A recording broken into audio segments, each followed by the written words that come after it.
Welcome to video 2. I'm Thak. You are about to watch me make the Kingslayer Pauldron, so sit back, enjoy. This is going to be fun.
Hi. Okay, we're about hour and a half into the process now, and I've got the basic shape is roughed out. All the landmarks are positioned where I need them to be. What happens now is kind of a law of diminishing returns, where I spend a lot of time working on the detail and it just seems to stretch out longer and longer over time, but that just sharpens this up. I'm pretty happy with how it's all laying out now. I've got my proportions correct now, and the basic shape is there. It's just a lot of fine tuning, so I'm expecting probably another 3 hours at least, if things go well. But it gets to the point where at some point you almost have to just abandon it. You're never actually done. But so far so good. Back into it. See ya.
Okay, we're 5.5, 6 hours in at this point in time, and I think I've more or less captured it. I think I know there's a little bit of tweaking I need to do on it, but to tell you the truth, I'm kind of spent.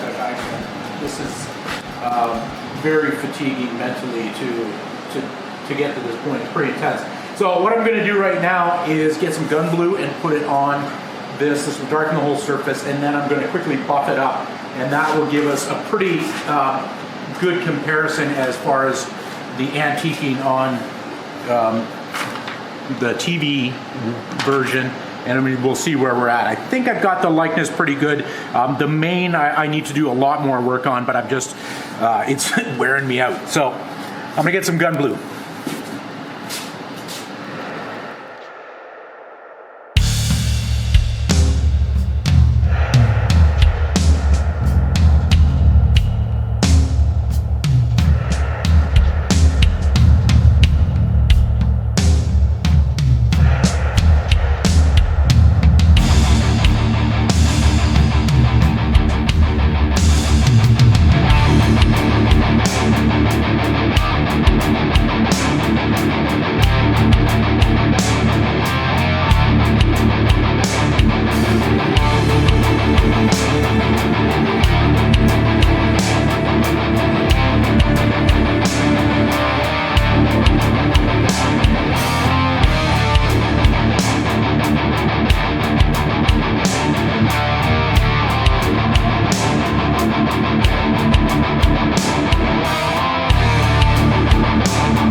Okay, so here we are. I would say 95% done.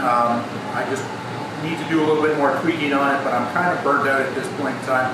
I lost my objectivity and need to come back with fresh eyes another time. So you're not going to see that on the camera. When we come back for our third video and we get into it, I'll explain a little bit more about some of the tools and stuff that I used here, because this one we're really focused on the visual of actually getting this done. So join us again next time, and we'll get more descriptive on it and start working on the rest of the pauldron, make this into an actual pauldron. So thank you.